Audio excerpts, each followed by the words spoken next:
내가 말을 시작할 때 성령이 그들에게 임하시기를 처음 우리에게 하신 것 같이 하는지라. 내가 주의 말씀에 요한은 물로 침례를 베풀었으나 너희는 성령으로 침례를 받으리라 하신 것이 생각나노라. 그런즉 하나님이 우리가 주 예수 그리스도를 믿을 때 주신 것과 같은 선물을 그들에게서 주셨으니 내가 누구에게 하나님을 능히 맡겠느냐 하더라. 그들이 이 말을 듣고 잠잠하여 하나님께 영광을 돌려 이르되 그러면 하나님께서 이방인에게도 생명을 얻는 회개를 주셨도다 하니라. 그때 스데반의 일로 일어난 환란으로 말미암아 흩어진 자들이 베니게와 구브로와 안디오까지 이르러 유대인에게만 말씀을 전하는데 그 중에 구브로와 구레네 몇 사람이 안디옥에 이르러 헬라인에게도 말하여 주 예수를 전파하니 주의 손이 그들과 함께 하심에 수많은 사람들이 믿고 주께 돌아오더라.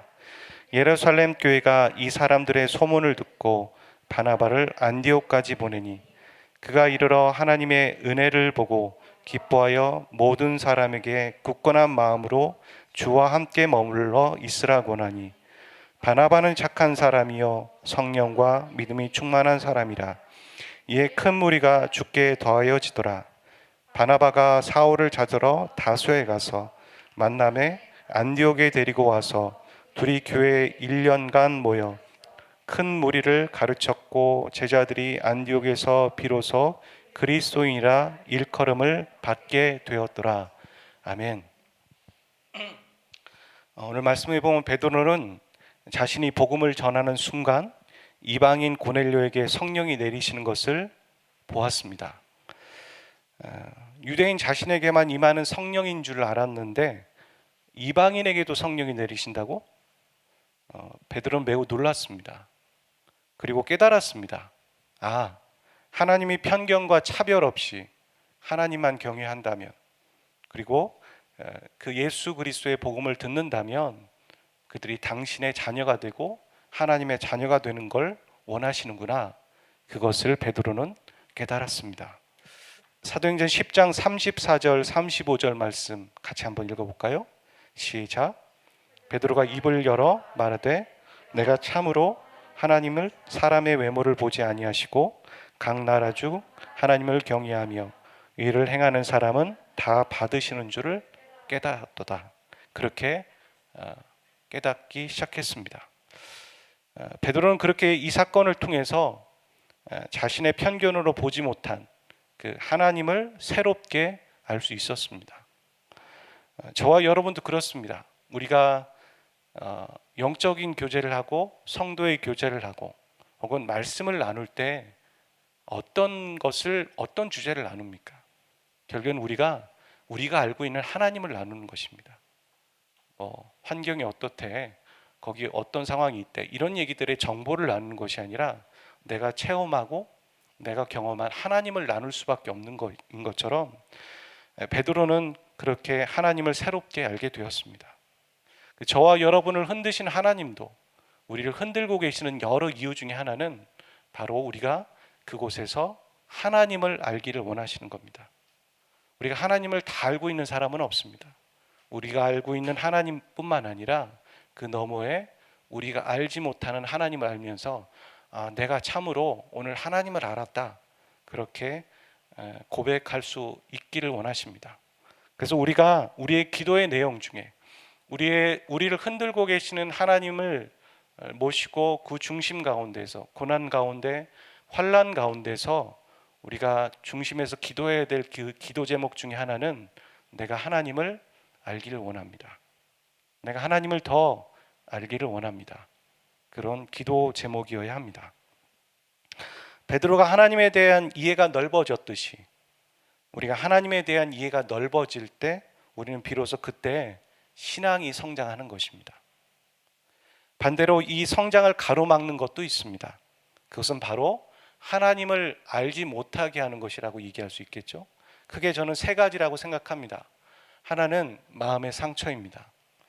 많은 사람들이 자기가 인정받지 못한 것, 사랑받지 못한 것, 그런 것들 때문에 상처가 깊어져서 하나님을 오해합니다. 그리고 이미 상처가 깊기 때문에 예수 그리스도를 믿고 그래서 어떤 사람이 하나님을 소개하지만 그 하나님에 대해서 혹은 성경에 나오는 하나님에 대해서 자꾸 오해하고 편견을 가질 때가 있습니다. 두 번째는 죄의 문제입니다. 아담과 하와가 죄를 지었을 때 하나님과 거리를 두고 낯을 피하면서 숨었던 것처럼 죄는 하나님과 우리 사이를 갈라놓는 역할들을 합니다. 그리고 세 번째는 편견과 전통입니다. 보통 사람들이 가르쳐 준 것, 자신이 삶을 살아가면서 갖게 됐던 경험들, 이런 것들이 해로운 믿음을 갖게 되고 그것은 좋은 열매를 맺는 것이 아니라 가라지를 만들어냅니다. 이 세 가지가 따로따로 있는 것이 아니라 보통은 섞여 있습니다. 섞여 있어서 여러 가지 역할들을 하면서 나와 하나님과의 신앙의 성장, 하나님을 알아가는데 방해가 된다는 것이죠. 오늘 유대인에게 오순절날 성령 강림 사건이 있었습니다. 그것은 성령께서 유대인에게 처음 임하신 사건이었습니다. 그래서 의미가 있습니다. 그런데 여기 고넬료에게 성령이 임하신 사건은 이방인에게 최초로 성령이 임하신, 그러니까 오순절 사건과도 같은 것입니다. 이 사건을 경험하고 베드로는 자신이 보고 들은 것을 혼자 갖고 있지 않았습니다. 그것을 예루살렘 교회에 전해야겠다라는, 보고해야겠다는 그런 부담감이 분명히 있었습니다. 그래서 올라가서 예루살렘 교회에 이 내용을 그대로 보고합니다. 사도행전 11장 17절 말씀 읽어볼까요? 시작. 그런즉 하나님이 우리가 주 예수 그리스도를 믿을 때 주신 것과 같은 선물을 그들에게도 주셨으니 내가 누구에게 하나님을 능히 맡겠느냐 하더라. 베드로가 보고한 그 핵심의 내용은 이겁니다. 하나님이 다 하셨습니다. 오늘 저와 여러분의 인생 가운데도 우리가 어떤 것들을 이야기해 나갈 때, 큰 어떤 성과를 이루었을 때, 혹은 우리 인생을 살아갈 때 하나님이 여기까지 인도하셨습니다. 하나님이 하셨습니다. 그렇게 고백할 수 있는 저와 여러분 되시길 바랍니다. 하나님이 지금 이방인도 구원하기 원하십니다. 누가 하나님을 막겠습니까? 하나님이 결정한 것이니, 그러니 우리 유대인, 우리 예루살렘 교회도 이방인 선교를 승인합시다, 이렇게 말하고 있는 것이죠. 여기 나와 있는 내가 누구에게 하나님을 능히 맡겠습니까? 이 말은, 이 표현을 어떤 사람들은 그렇게 오해할지 모릅니다. 하나님이 하나님의 일을 하실 때 사람은 로봇과 같은 존재라서 그냥 이렇게 거드는 것밖에 하지 않는다, 이렇게 말할 수 있겠죠. 그런 얘기가 아닙니다. 왜냐하면 고넬료와 베드로의 만남을 봐도 고넬료의 선택이 있었고 베드로의 의심이 있었고 갈등이 있었습니다. 그러는 가운데 베드로가 선택을 한 것이죠. 또한 예루살렘 교회도 그렇습니다. 벌어진 상황을 베드로를 통해서 듣고 그들은 분별을 했고 이방인 선교를 해야겠다는 동의와 결정을 내렸습니다. 이런 것처럼 하나님은 우리를 어떤 그 병풍처럼, 허수아비처럼 그렇게 두고 계신 분이 아닙니다. 오히려 하나님은 우리와 함께하기를 원하시고 동역하기 원하신다는 것이죠. 그것을 이 말씀을 통해서도 알게 됩니다. 내가 누구에게 하나님을 능히 맡겠습니까? 이 말은 참으로 오히려 아름다운 고백입니다. 내가 이성적인 사람입니까? 내가 감성이 앞서는 사람입니까? 혹은 내가 갖고 있는 지식과 경험이 풍부합니까? 그런 것이 아니라 그런 것을 뒤로 하고 하나님이 하시겠다고 하신다면 그것을 내려놓고 하나님 우선으로 살겠습니다. 하나님의 말씀을, 하나님의 뜻을 우선으로 두고 제가 결정하겠습니다. 이런 고백이 바로 내가 누구이기에 하나님을 능히 맡겠습니까? 이런 고백입니다. 그렇다면 이런 질문이 생기죠. 우리는 어떻게 하나님의 뜻을 분별할 수 있을까요? 많은 사람들이 몰라서 하나님의 뜻을 선택하기 어려운 것이지 알고 있다면 선택하려고 할 것입니다. 아마 여기 앉아 계시고 예배를 드리시는 분들도 저한테도 그렇게 가끔 그렇게 고백합니다. 하나님의 뜻이 어디 있는지 잘 모르겠습니다. 하나님의 뜻이라면 나는 뒤도 돌아보지 않고 선택할 겁니다. 하지만 이것이 어떤 것이 하나님의 뜻인지 내가 잘 몰라서 지금 머뭇거리고 있는 거고 기다리고 있는 중입니다. 이렇게 많이들 얘기합니다. 그러니까 중요한 것은 하나님의 뜻이 어디에 있는지 분별하지 못하겠고 어디 있는지 모르겠다라는 것이죠. 오늘 저와 여러분이 그 얘기를 이 말씀을 통해서 좀 해보려고 하는 것입니다. 복음을 전하는 소책자인 사형리에 보면 여러분 알고 계신 분도 계시죠? 사형리. 그게 왜 사형리냐면 네 가지의 영적인 원리라서 사형리입니다. 그 중에 첫 번째 영적인 원리가 있습니다. 거기 소책자에 보면 그렇게 돼 있죠. 하나님은 당신을 향한 놀라운 계획을 갖고 계십니다. 이렇게 말하고 있죠. 이 말에 담겨져 있는 의미가 있습니다. 무엇이냐면 인간은 우연히 태어난 존재가 아니라 분명한 목적을 갖고 태어났다는 얘기죠. 우연히 태어나서 우연히 왔다가 죽는 그런 무가치한 존재가 아니라는 말입니다. 인간을 만드신 창조주가 계신 거고 그 창조주 하나님은 우리 각자에게 놀라운 계획을 갖고 계시다. 이 말씀이 바로 인간은 당신을 향한 하나님의 놀라운 계획을 하나님은 갖고 계십니다. 이런 뜻입니다. 그런 표현을 이 사형리를 들고 누구에게나 찾아가서 그렇게 말합니다. 그것이 과연 적절할까요? 맞습니다. 적절합니다.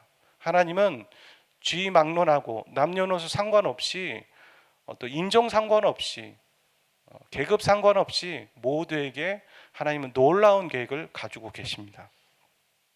왜냐하면 하나님이 인간을 창조하실 때 그냥 창조하지 않으셨습니다. 자신의 형상대로 인간을 창조하셨다고 말합니다. 하나님이 눈과 코가 있어서 자신의 형상대로 만들었다는 얘기가 아니라 그 형상이라는 말은 이미지를 말하는 거죠. 자신의 성품을 인간에 깃들게 하시고 공유하신 성품들이 있다는 얘기입니다. 그래서 우리가 사랑합니까? 하나님이 사랑이시기 때문에 우리도 사랑을 아는 것입니다. 중요하게 생각하는 겁니다. 사람들이 신의를 중요하게 여기고 신실한 걸 중요하게 여깁니까? 하나님이 신실하시기 때문에 우리도 그것을 중요하게 여기는 것처럼 하나님의 인간을 그냥 우연히 만들지 않으셨습니다. 계획을 갖고 계셨고 인간을 다 창조하신 다음에 그들에게 생육하고 번성하라라는 그런 사명과 목적과 목표를 갖고 계셨다는 겁니다. 그것을 다 인간에게 부여하신 것이죠.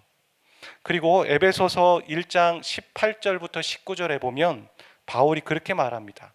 성도에게 하나님께서 부르신 소망이 있다. 성도로 부르신 하나님의 자녀로 하나님의 딸로 택하시고 부르신 그 소망이 있다.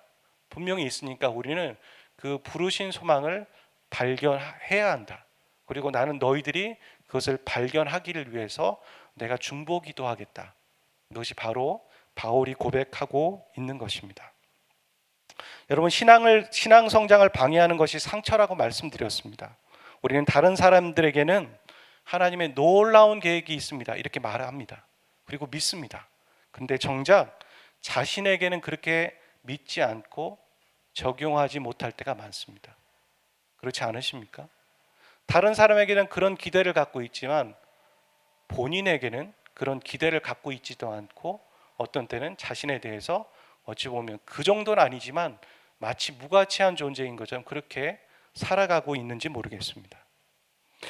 유대인 베드로가 이 성령이 고넬료에게 임하시는 걸 보기 전까지는 유대인 베드로도 이방인이 무가치한 존재라고 생각했던 것 같습니다.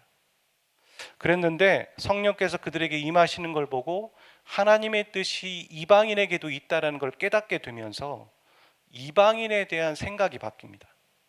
이방인에 대한 태도가 달라지는 것입니다. 중요한 것은 성령이 임하시는 것이었고 하나님의 뜻이 거기에 있었기 때문에 그의 태도가 바뀌었던 것처럼 오늘 우리도 그렇습니다. 오늘 저와 여러분을 향한 하나님의 놀라운 계획이 있다라면 우리는 우리에 대한 태도를 바꿔야 합니다. 그동안 내가 갖고 있었던 태도를 바꿔야 한다는 것입니다. 여러분을 사랑하시길 바랍니다.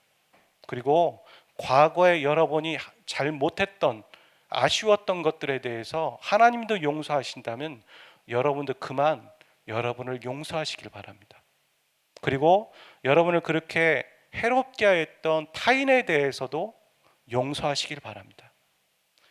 여러분이 타인을 용서해야 되는 이유는 그 타인을 위해서가 아니라 여러분 때문에 용서해야 되는 것입니다.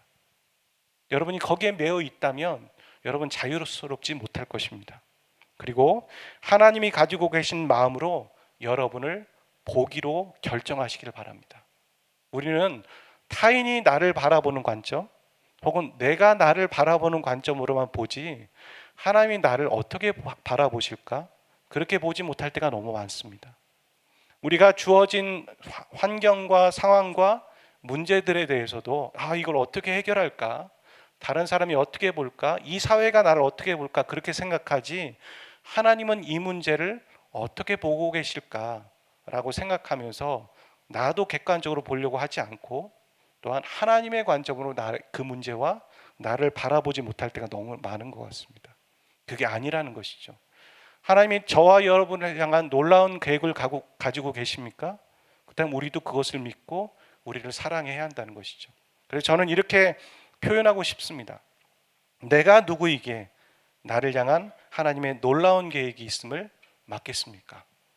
그것을 믿고 또 우리가 하나님의 마음으로 나를 바라보기로 결정하고 살아가시기를 주의 이름으로 축복합니다.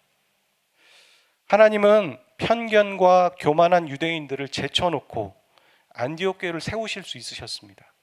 그래서 안디옥 교회를 통해서 이방인 선교가 이루어지게 하실 수 있으셨습니다. 정확히 얘기하면 이방인을 제쳐놓고 말입니다. 하지만 결코 그러지 않으셨습니다. 왜냐하면 당신이 이미 아브라함을 통해 약속하신 약속의 말씀이 있었습니다. 아브라함에게 말씀하셨죠. 너는 복이다. 그리고 너를 통해서 그 복이 모든 민족에게 흘러갈 거야. 유대인 아브라함에게, 이스라엘 백성 시작인 아브라함에게 그렇게 말씀하신 그 약속의 원칙이 있으셨습니다. 그래서 베드로를 고넬료와 만나게 하신 겁니다. 그리고 베드로의 보고를 통해 예루살렘 교회도 이방인의 선교를 허용하고 지원하게 된 것입니다. 하나님이 이렇게 당신이 하신 말씀을 반드시 이루십니다. 어떤 방법을 통해서든 반드시 그 말씀을 본인이 하셨다면 이루시는 분이십니다. 그래서 우리는 하나님의 의중을 먼저 알아야 합니다. 하나님의 뜻을 먼저 알아야 하는 것이 중요합니다. 내가 이런 뜻을 갖고 있는데 하나님 이것을 들어주세요가 먼저가 아니라 하나님은 어떤 뜻을 갖고 계세요? 하나님 나를 부르신 소망이 무엇이에요? 또 나에게 무엇을 이 상황을 통해 알려주기 원하세요? 궁금해하고 하나님의 뜻을 묻는 게 먼저인 것입니다. 그 뜻을 아는 방법은 단 하나 성경입니다. 물론 하나님의 음성을 듣는 법 이런 책들이 많이 나와 있죠. 그런 책들에 보면 여러 가지로 나열되어 있습니다. 제가 알고 있는 책은 17가지로 나열되어 있었습니다. 하나님의 뜻을 분별하는 법 17가지. 다 읽어봐도 기억도 안 나고 외우지도 않습니다. 여러 가지 내용들 중에 환경도 있었고 상황도 있었고 주변의 사람들의 얘기도 있었습니다. 하지만 그것들을 가지고 아주 사소한 일은 결정할 수 있겠죠, 솔직히. 하지만 우리에게 정말 중요한 결정일 때 그걸 가지고 내 인생을 걸 수 있겠습니까? 아닙니다. 결국에는 말씀으로 돌아가는 겁니다. 하나님의 말씀이 있을 때 우리는 뒤도 돌아보지 않고 결정할 수 있고 어떤 때는 그 말씀대로 선택을 했는데 어려움을 겪을 때가 있죠. 어려움을 겪지만 이겨낼 수 있고 버틸 수 있는 이유도 바로 하나님이 말씀하셨기 때문입니다. 여러분 하나님께서 아브라함에게 본토 친척 아비집을 떠나라고 했지만 그가 말씀에 순종하여 나아가서 가장 먼저 겪은 건 평탄함이 아니었습니다. 그것은 기근이었습니다. 이럴 수 있다라는 것이죠. 그렇지만 뒤로 돌아가지 않는 이유는 하나님이 말씀하셨기 때문이라는 동기가 있기 때문입니다. 반대로 생각했을 때 우리가 좋은 줄 알고 그게 분명히 하나님의 음성인 것 같아 라고 하고 사람들의 얘기와 환경들을 맞춘 거죠. 그래서 갔는데 막상 어려움이 겪어졌을 때 어떻게 합니까? 이건 하나님의 뜻이 아닌 것 같아. 후회가 들고 의구심이 드는 거죠. 왜냐하면 그 시작이 옳은 소견과 환경이었기 때문이죠. 그 책에서도 그런 얘기를 합니다. 그런 여러 가지 책들에서도 우선순위는 결국엔 말씀이다.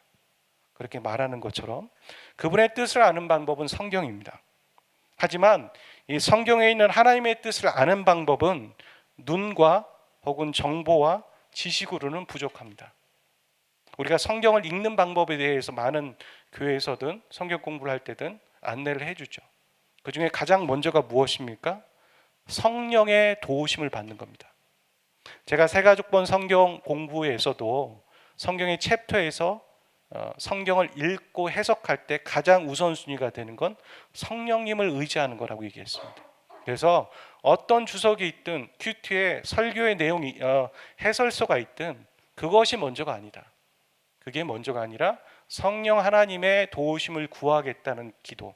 그래서 내 경험과 그리고 내 지식과 내가 이미 알고 있는 말씀이라 할지라도 성령께서 오늘 이것을 새롭게 조명하신다면 나에게 새로운 메시지를 주실 수 있다. 그러니 그것을 뒤로 하고 성령님의 도우심을 구해야 된다. 그것이 먼저라고 말씀드렸습니다. 성령의 도우심을 구하는 겁니다. 우리는 예수님을 믿기로 결정하는 그 순간이 있었죠. 그리고 그 순간 이전을 한번 생각해 보십시오. 여러분, 그 순간 이전에도 복음을 들었었습니다. 예수님이 이야기를 들었습니다. 하지만 복음을 듣고 예수님의 이야기를 들었을 때 우리는 그 얘기가 잔소리처럼 들렸고 식상했고 하찮은 소리로 들렸습니다. 그런데 여러분이 예수님을 믿을 때는 그 복음이, 그 예수님의 이야기가 잔잔한 감동이었습니다. 왜 그전에는 하찮은 소리였는데 그 순간에는 잔잔한 감동이었을까요? 그것은 복음을 잘 전하는 사람의 스킬 때문이 아니었습니다. 환경 때문이 아니었고 분위기 때문이 아니었습니다. 그건 성령께서 일하셨기 때문입니다. 아멘. 성령께서 일하셨기 때문입니다. 그래서 영혼 구원에는 복음을 전하는 데는 반드시 성령의 도우심을 구해야 되는 것이지, 야, 내 힘으로 가야겠다. 그러면 실패할 수도 있고 또한 돌아온 다음에 자기 자책이 앞설 때가 있는 것이죠. 성령께서 일하셨기 때문입니다. 그래서 우리는 하나님의 뜻을 알기 위해 성경을 읽을 때 성령의 도우심을 전적으로 구하는 습관과 태도를 가져야 합니다. 어떤 약인가요? 약선전에 보니까 그런 얘기가 있더라고요. 먹은 날 이후부터 달라지십니다. 뭐 그런 얘기가 있더라고요. 그런 것처럼 성령의 도우심을 한번 구하고선 성경을 한번 읽어 보십시오. 그날 달라집니다. 접근이 달라집니다. 성령께서 인도하시는 게 이런 거였나? 목사님이 말씀하신 이런 게 이런 거였나? 내가 공부한 것처럼 그게 이런 거였나? 라는 걸 느끼실 겁니다. 이번 성경을 읽을 때 여러분 보통 어떻게 하십니까? 성경을 읽어야겠다. 시간이 없는데? 이렇게 생각을 하지, 자신의 경험이 앞서지 지식이 앞서지 성령의 도우심을 구하는 기도가 앞서지 않을 때가 너무나 많습니다. 디모데후서 3장 16절에서 17절에도 이렇게 말하죠. 같이 한번 읽어보도록 하겠습니다. 시작. 모든 성경은 하나님의 감동으로 된 것으로 교훈과 책망과 바르게 함과 의로 교육하기에 유익하니 이는 하나님의 사람으로 온전하게 하며 모든 선한 일을 행할 능력을 갖추게 하려 함이라. 모든 성경은 하나님의 감동으로 된 것으로, 영어 성경에는 호흡이라고 얘기하지만 성령을 말하는 것이죠. 하나님의 성령의 감동으로 된 것이기 때문에 우리가 그 성경을 읽을 때 성령의 감동과 성령의 도우심이 없이는 그것은 한낱 지식에 불과할 수도 있고 문자로 갇힐 때가 있게 된다는 것입니다. 여러분, 베드로가 환상을 보고 신기하고 의구심이 들었습니다. 신기한 것만 아니죠. 이걸 잡아먹으라 3번이나 그렇게 얘기하는데 베드로는 단호하게 안 됩니다. 그럴 수 없습니다. 3번이나 그렇게 말했다라는 것은 그만큼 최선을 다해 막았다는 얘기죠. 그렇게 막았지만 환상을 경험하고 의구심이 들었습니다. 이게 뭐지? 혼란스러웠습니다. 그렇게 그 혼란스러움을 잠잠하게 했던 건 바로 성령께서 베드로에게 하신 말씀이었습니다. 걱정하지 마라. 누가 너를 찾아올 텐데 그들과 함께 가라. 이 말이었습니다. 그리고 거기서 유숙하고 함께 나를 보낸 다음에 같이 고넬료의 집에 간 것입니다. 우리에게 가장 중요한 것은 다른 사람이 우리에게 평가하는 말이 아닙니다. 여러분, 그렇게 되시기를 바랍니다. 지금은 다른 사람의 말이 중요하십니까? 주위에서 우리에게 어떻게 보는지가 중요하십니까? 그게 아니라 성령께서 우리에게 해주시는 그 말씀이시기를 축복합니다. 하나님의 말씀이 가장 중요한 겁니다. 하나님이 뭐라고 하시는가? 나에게 지금 이 상황에서 머물라 하시는가? 그 사람에게 찾아가서 또한 대응하라고 얘기하시는가? 그게 중요한 것이지, 그동안 사회의 전통으로, 개념으로 이렇게 해왔으니까 나도 해야겠다, 주위에서 이렇게 권면하니까 나도 이렇게 해야겠다가 중요한 것이 아닙니다. 하나님의 말씀이 중요합니다. 하나님의 말씀이 최우선이시기를 주의 이름으로 축복합니다. 그리고 또한 그 갇혀있는 하나님의 말씀이 아니라 성령께서 여러분에게 말씀하시는 게 분명히 있습니다. 사람이 이성적이게 되면 신앙이 좁아지게 됩니다. 그것이 아니라 그 성경 안에 있는 하나님의 말씀을 성령께서 풀어주실 때 우리 안에 훨씬 더 유연함이 있고, 단검을 들고 있었는데 그 검은 양날 가진 검이었습니다. 그런데 그들에게 취약점이 있었죠. 그게 뭐냐면 등입니다. 그래서 로마 군사들은 등을 등대고 서로 맞대고선 싸웠습니다. 그 등과 등을 맞댔다, 거기서 시작된 단어가 파라클레토스입니다. 떨어지지 않았다는 거죠. 영원히 우리와 함께 하시는, 그래서 우리의 보호자가 되시고 우리에게 어떤 하나님의 뜻과 가르침을 알려주시는 분, 심지어 성경의 말씀이지만 성경의 말씀이 지식과 정보로 끝나지 않도록 그 안에 담겨져 있는 하나님의 마음을 가르쳐 주시는 분이 성령 하나님이십니다. 우리가 예수님 믿을 때 성령께서 우리에게 그것들을 가르쳐 우리에게 동행할 수 있도록 성령을 주셨는데, 우리는 성령과 상관없이 그것을 내 지식과 경험에 앞서서 성경을 읽어 내려간다면 성령께서 근심하시겠죠. 그래서 우리는 성령을 구해야 합니다. 성령을 구한다는 건 성령께서 따로 오신다가 아니라 우리 안에 계신 성령께서 나를 다스리시도록, 100% 다스리시도록, 그것이 성령 충만입니다. 성령 충만은 어떤 핸드폰의 배터리가 충전되듯 그런 충전이 아닙니다. 많은 사람들이, 그리스도인들이 그렇게 생각하죠. 하나님은 알겠고 성자 예수님이시고, 근데 성령님은 우리가 부리는 종인가? 뭐 능력인가? 형체가 없는가? 이렇게 생각하는 오해가 있고, 알게 모르게 가르쳐 주지 않는데 우리가 갖고 있는 그런 편견들이 있는 것 같죠. 아닙니다. 성령님은 삼위 하나님 한 분이십니다. 그분은 인격이십니다. 그분이 또한 하나님이십니다. 그래서 우리는 그분 앞에 성령께서 나를 다스리시도록 나를 내어드려야 됩니다. 베드로가 자신이 고넬료의 집에 가겠다고 결정했을 때 하나님의 역사가 일어난 것이지, 그가 버텼을 때 하나님의 역사가 일어나지 않았습니다. 그것처럼 순종하고 성령께서 나를 다스려 주십시오라고 할 때 성령께서 비로소 우리를 다스려 주시는 것이라는 것을 잊지 마시길 바랍니다. 그래서 이렇게 말씀을 표현을 해봤습니다. 내가 누구에게 성령을 의지하지 않겠습니까? 내가 누구에게 말씀을 읽을 때 성령님을 의지하지 않겠습니까? 성령을 의지하겠습니다. 성령의 다스림을 구하겠습니다. 이 19절, 오늘 본문 19절 말씀에 보면 시간이 지나서 스데반의 순교 이후에, 핍박 이후에, 그래서 여러 곳에 사람들이 흩어졌고 몇몇 사람들이 이방인에게도 복음을 전했습니다. 바로 이방인에게 복음을 전하지 않았죠. 그 말씀에 보면 유대인에게만 복음을 전했다. 사람은 쉽게 변하지 않습니다. 그런 핍박이 있어서 여전히 유대인에게만 복음을 전한 거죠. 하지만 몇 사람은 그러지 않았습니다. 몇 사람은 이방인에게도 복음을 전했다는 거죠. 이름도 알 수 없습니다. 저는 오늘 저와 여러분이 그런 그 다수가 아니라 몇 사람이라 할지라도 하나님 앞에서 반응하고 또 성령의 인도하심에 순종하는 그런 사람 되시기를 주의 이름 축복합니다. 메인이 되려고 하지 마시고 1등이 되려고 하지 마시고, 하나님의 소수라 할지라도 이름도 없고 빛도 없지만 하나님의 말씀에 순종할 수 있는, 저는 아나니아와 같은 사람이 되었으면 좋겠습니다. 돈을 훔친 아나니아 말고요. 성경에 보면 사도 바울에게 안수하는 아나니아, 그는 시골에 있는 사람이었습니다. 주님의 사람이었지만 그는 사도 바울에게 안수하고 그의 이름은 그 이후에 나타나지 않습니다.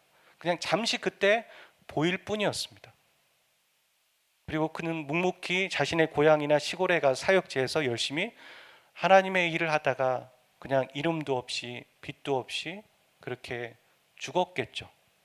저는 그런 사람이었으면 좋겠습니다. 오늘 저와 여러분이 그렇게 하나님 앞에서 이름도 없고 빛도 없지만 하나님께서 사용하시겠다고 한다면 그렇게 묵묵히 쓰임받고 하나님의 일을 할 수 있는 사람, 그런 사람이 되었으면 좋겠습니다. 이 몇몇 사람이 이방인에게도 복음을 전했습니다. 몇 명에게 전했겠습니까? 몇몇 사람인데 몇몇 사람이 몇 명에게 전한 게 얼마나 큰 효과가 있었겠습니까? 그런데 그 결과는 이전과는 비교할 수 없는 어마어마한 부흥이 있었습니다. 영어 성경을 보면 어마어마한 부흥이 있었다라고 표현하고 있습니다. 왜 이런 부흥이 있었을까요? 그들이 탁월했기 때문일까요? 아닙니다. 하나님의 마음이 거기 있었기 때문에 그들의 작은 순종이었지만 그걸 통해 하나님이 일하신 겁니다. 중요한 건 그겁니다. 하나님의 마음이 어디 있는가? 하나님의 뜻이 지금 어디로 향하고 있는가? 하나님이 지금 어디에 있기를 원하시는가? 그게 중요한 것이지 내가 어디를 있기를 원하는가가 중요한 게 먼저가 아니라는 말입니다. 그래서 비교할 수 없는 부흥이 있었습니다. 그리고 그 지역이 안디옥이었습니다. 그 큰 부흥이 있었지만 그들은 조직이 없었습니다. 이방인이었고요. 처음 성령이 임하시고요. 이게 뭐지? 사람들 개개인은 예수님을 믿었겠지만 조직이 없었습니다. 그런데 그런 사람들을 모아서 조직을 갖추고 또 아무도 믿어주지 않는 분위기였는데 다소에 가서, 시골이었거든요. 다소라는 지역까지 가서 사울을 찾아옵니다. 그리고 그 사울과 함께 동역하고 팀 사역을 하는 사람이 있었는데 그가 바로 바나바였습니다. 그렇게 해서 안디옥에 교회가 세워진 것입니다. 안디옥 교회. 사도행전 13장에서는 안디옥 교회라고 말하죠. 그리고 거기서 믿지 않는 사람들에게 처음으로 그리스도인이라는 소리를 듣게 됩니다. 이 그리스도인이라는 말은 안 믿는 사람들이 믿는 사람들에게 지어준 별명 같은 겁니다. 애칭. 엄청 비아냥거린 건 아니었고요. 애칭 정도, 별명 정도였습니다. 그리스도인이라는 말은 무슨 뜻이냐면 저 사람들은 예수를 입에 달고 다니는 사람이네, 이런 표현입니다. 그들의 입에서 예수가 떠나지 않네, 이런 표현이에요. 어찌 보면 뭘 하든 그들은 예수님께서 함께 하십니다. 예수님께서 치유하실 겁니다. 예수님께서 인도하실 겁니다. 그들은 그렇게 말하고 다녔던 것 같습니다. 복음을 전할 때만 그런 것이 아니라는 것이죠. 그러니까 안 믿는 사람들이 저 사람들 예수쟁이, 그리스도인, 이렇게 표현하고 있는 것이죠. 이 모든 일을 하나님이 하셨지만 하나님의 계획에는 무엇이 있었냐면 예루살렘 교회가 이방인의 선교를 승인한 거였죠. 그리고 그 다음에 부흥의 소식을 듣고 그 승인한 예루살렘 교회가 안디옥이라는 곳에 사람을 파송한 겁니다. 그래서 이 교회가 조직되어진 거고 사울을 불러올 수 있었던 거고 이런 부흥이 계속 유지되어 또 성장해 갈 수 있었다라는 것이죠. 그러니까 안디옥 교회가 세워지는 과정을 보면 하나님은 하나님의 일을 하실 때 질서를 갖고 일하신다는 걸 보게 됩니다. 그냥 안디옥 교회가 세워졌어가 아니라 예루살렘 교회 승인, 그리고 예루살렘 교회가 사람을 파송하고 그 사람을 파송한 일을 통하여, 그 사람을 통하여서 안디옥 교회가 세워지는 이 질서를 지켜가고 계시더라는 것입니다. 예수님은 주기도문을 우리에게 가르쳐 주실 때, 유대인에게 가르쳐 주실 때죠. 유대인에게 먼저 가르쳐 주실 때 이렇게 말씀하셨습니다. 하늘에 계신 우리 아버지, 이렇게 기도하라는 거죠. 그런데 그것을 원어로 보면 하늘 위에 계신 우리 아버지, 이렇게 표현하고 있거든요. 그게 무슨 얘기냐면 유대인의 세계관에서는 하늘이 세 개라고 생각했습니다. 첫 번째 하늘은 새가 다니는 하늘, 새들이 날아다니는 하늘. 두 번째 하늘은 공중이라고 표현하는데 공중 권세 잡은 자, 그렇게 표현하죠. 그래서 사단이 있는 하늘, 그렇게 생각했고요.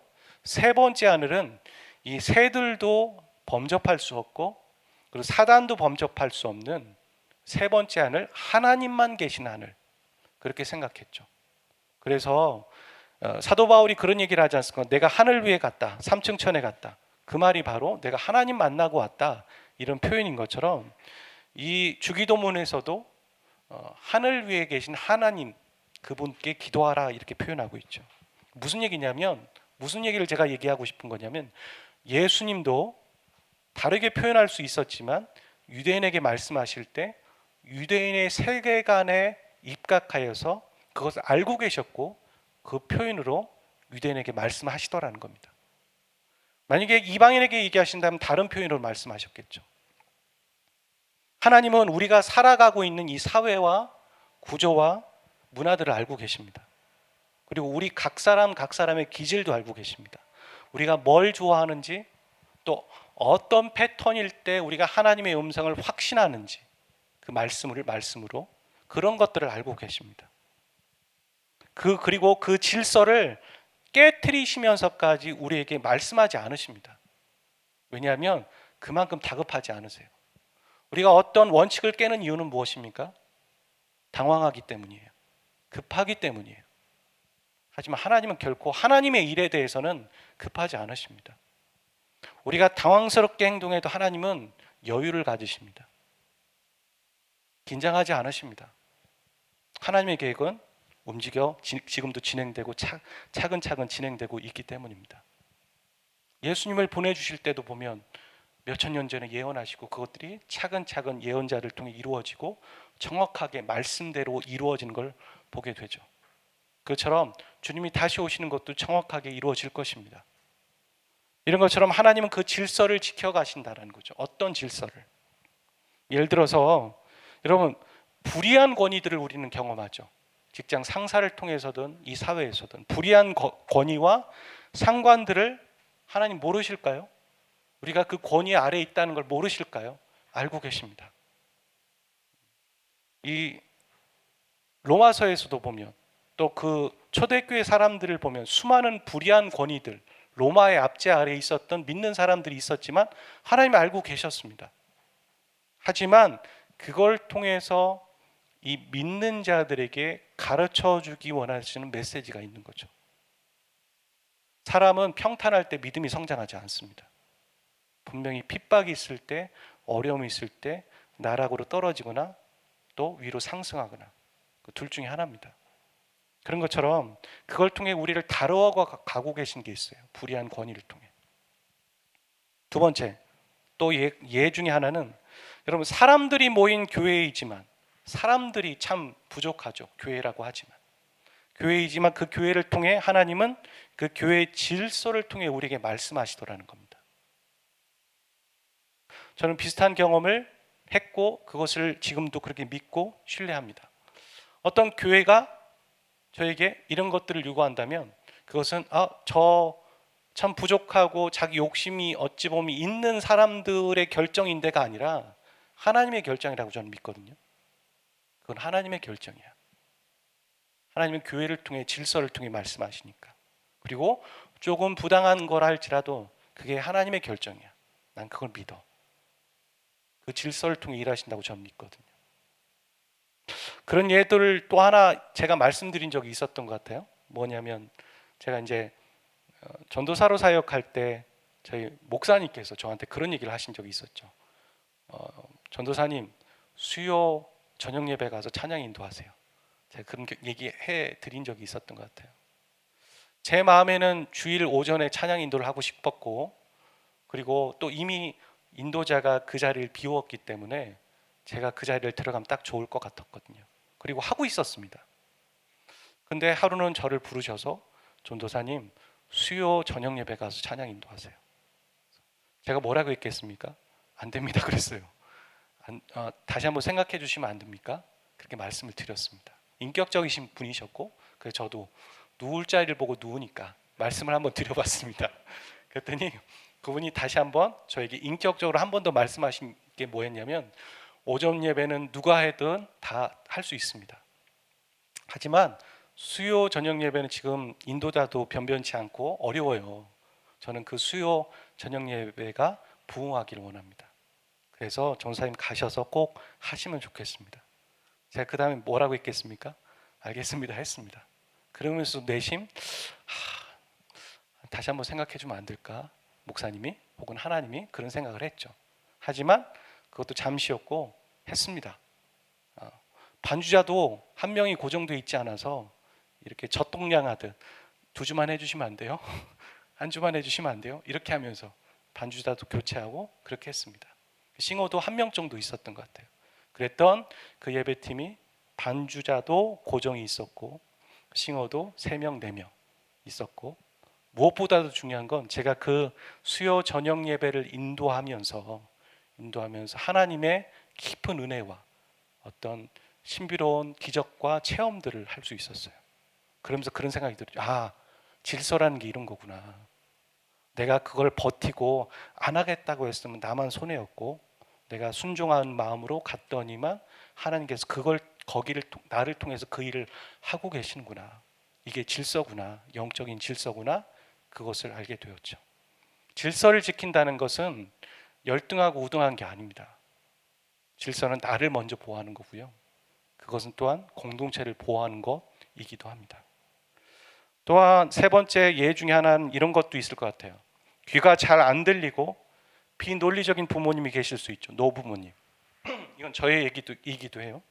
근데 그 부모님을 통해 우리는 축복을 받고 기도를 받게 하십니다. 하나님.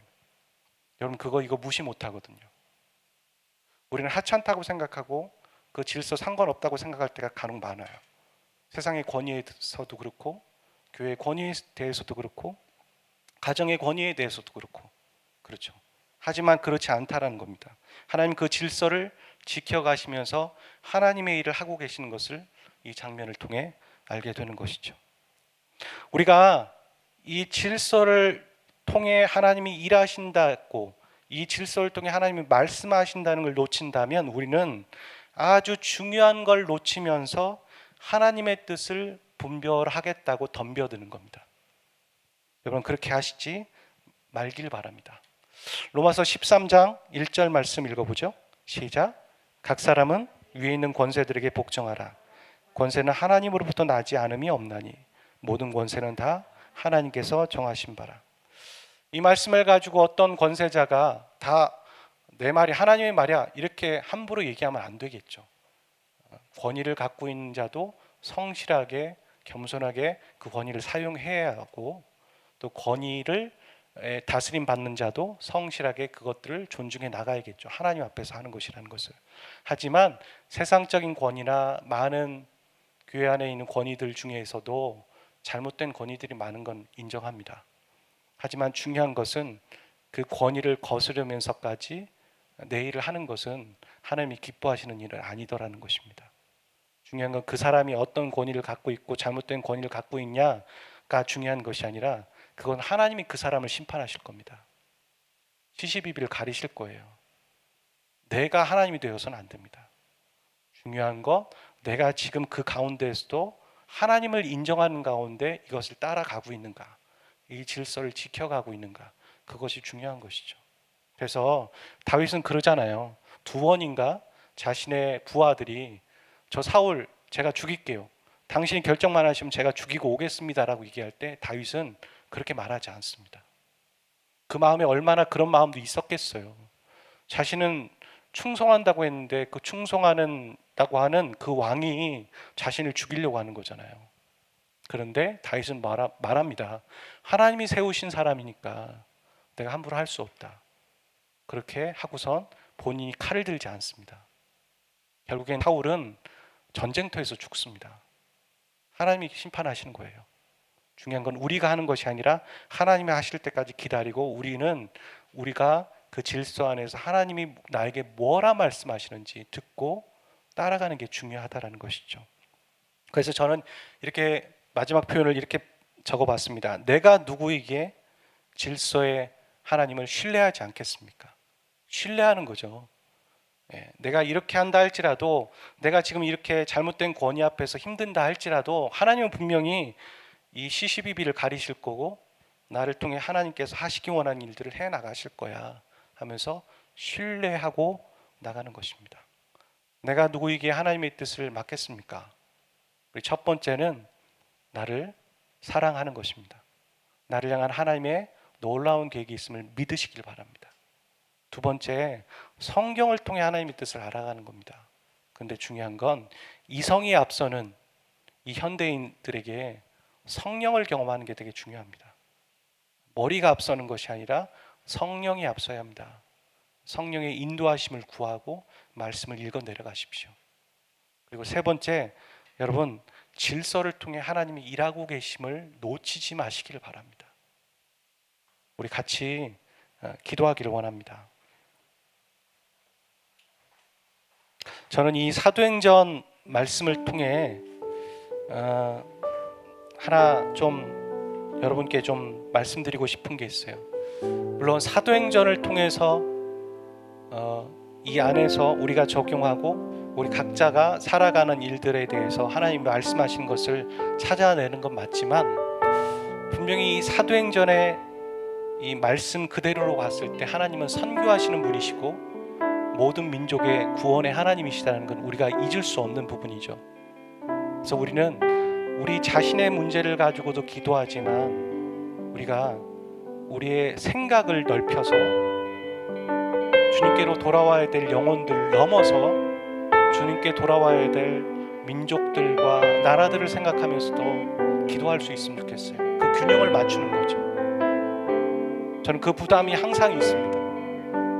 성도들에게 말씀을 전할 때, 사도행전의 말씀을 전할 때 각자의 적용을 필요로 하고 그것들을 전해야 되겠지만, 이 선교의 하나님, 세상 모든 민족이 구원을 얻을 때까지 쉬지 않으시는 그 하나님을 우리는 기억하고 놓치지 않아야 되는데, 베드로가 유대인을 위해서만이 아니라 이방인에게까지 선교하시고 구원하신다고 이 사고의 구조가 깨지는 것처럼, 오늘 저와 여러분의 인생 가운데도 내 문제에만 급급한 것이 아니라 하나님이 지금 어떤 일을 지금 이 세계와 열방 가운데 일하고 계시고 하나님의 교회에게 요구하시는 것이 무엇인가, 우리가 그것들을 놓치지 않고 큰 그림을 가지고 이 말씀을 묵상하고 이 말씀 앞에서 우리가 도전받았으면 좋겠는 거죠.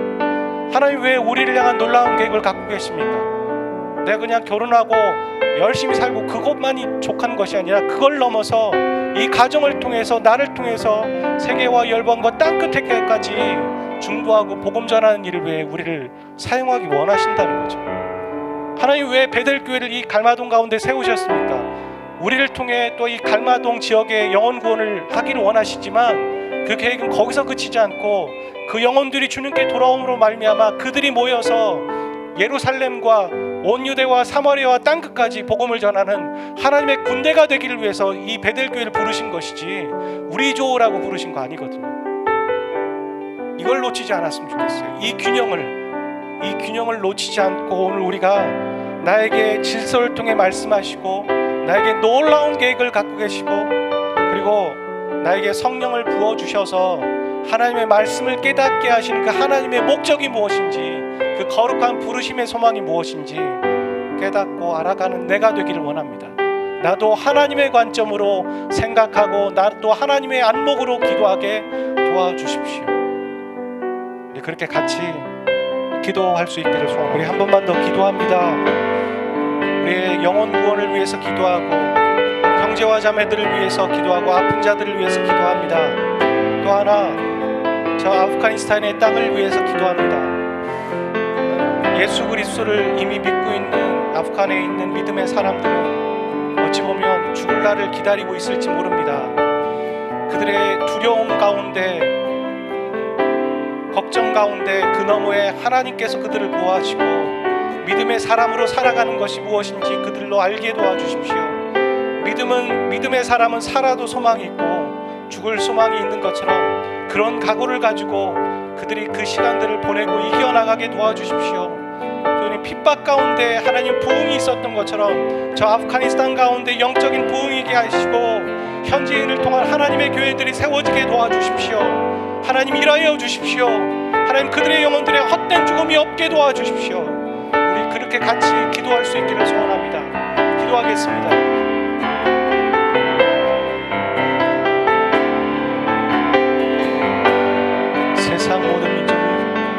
세상 모든 민족이 구원을 얻기까지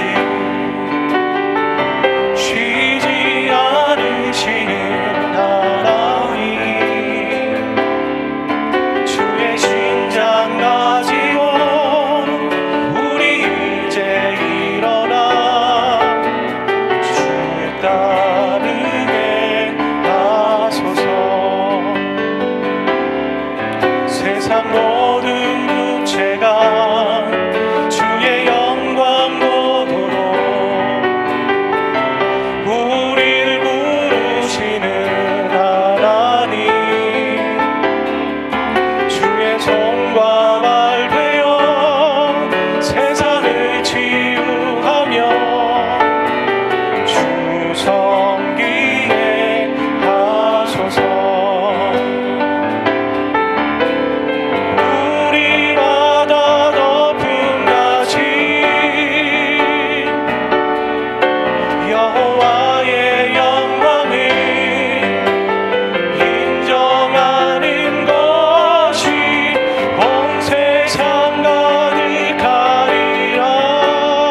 다시 한번 믿음으로 고백합니다. 세상 모든 민족이 구원을 얻기 쉬지 않으신 하나님, 쉬지 않으시는 하나님, 주의 심장 가지고 우리 이제 일어나 주 따르게 하소서. 세상 모든 육체가 주의 영광 보도록 우릴 부르시는 하나님, 주의 손과 발 되어 세상을 치유하며 주 섬기게 하소서. 우리 바다 덮음같이 여호와의 영광을 인정하는 것이 온 세상 가득하리라. 우리 바다 덮음같이, 우리 바다 덮음같이, 우리 바다 덮음 보리라. 그날에 보리라. 그날에 주의 영광 가득한 세상 우리는 듣게 되리. 온 세상 가득한 승리의 함성. 우리 바다 덮음같이 여호와의 영광을 인정하는 것이 온 세상 가득하리라. 우리 바다 덮음같이, 우리 바다 믿음으로 선포합니다. 모든 영광이 주님께 돌아오게 될 것입니다. 우리 바다 덮음같이, 우리 바다 덮음같이 여호와의 영광을 인정하는 것이 온 세상 가득하리라. 우리 바다 덮음같이, 우리 바다 덮음같이, 우리 바다 덮음같이.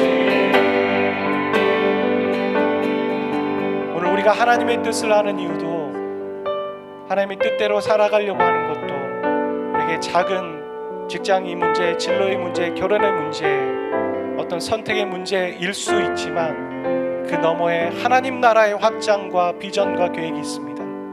이 모든 민족이 주님께로 돌아오는 일들 가운데 우리가 한 부분을 감당하고 이름도 없고 빛도 없는 그 어떤 사람이 무심코 이방인에게 복음을 전한 것이 그 놀라운 부흥이었고, 이방인 선교의 교두보가 되었던 안디옥 교회의 시작이었던 것처럼 우리의 작은 몸부림과 순종과 결정이 바로 하나님의 나라의 확장의 시작이라는 것을 기억하며 우리가 겸허하게 그 하나님의 뜻을 쫓아 살아가기로 결정하는 우리 한 사람 한 사람 되기를 소원합니다. 내가 이 땅에 있지만 저 열방을 바라볼 수 있고 기도할 수 있고, 내가 작은 결정을 하지만 그것이 하나님 나라의 확장의 선택이라는 걸 기억하며 매일매일 이 그 두 그림을 기억하며 살아갈 수 있는 하나님 우리가 되길 소원합니다. 우리에게 성령을 부어주셨던 그 성령이 내 내면의 모든 하나님의 뜻을 결정하고 하나님의 뜻을 알아가는 일에 인도하심의 역사의 시작이시지만 또한 그분은 선교의 영이신 것을 기억하며 우리가 성령의 음성에 순종하고 나갈 수 있는 우리 모두가 되게 도와주십시오. 우리 어린 심령들이 일찍부터 성령을 경험하게 도와주십시오. 성령의 뜻에 순종하며 나가는 것이 무엇인지 알게 도와주십시오. 이성과 과학과 그것이 앞서는 우리에게 기도가, 그 기도의 비밀이 무엇인지 알게 하시고 성령의 인도하심을 경험하는 우리 한 사람 한 사람 되게 도와주십시오. 이 모든 말씀 우리 주 예수 그리스도의 이름으로 기도하였습니다. 이제는 우리 주 예수 그리스도의 은혜와 아버지 하나님의 극진하신 사랑하심과 성령님의 교통하심이 내가 누구이기에 하나님의 뜻을 맡겠습니까?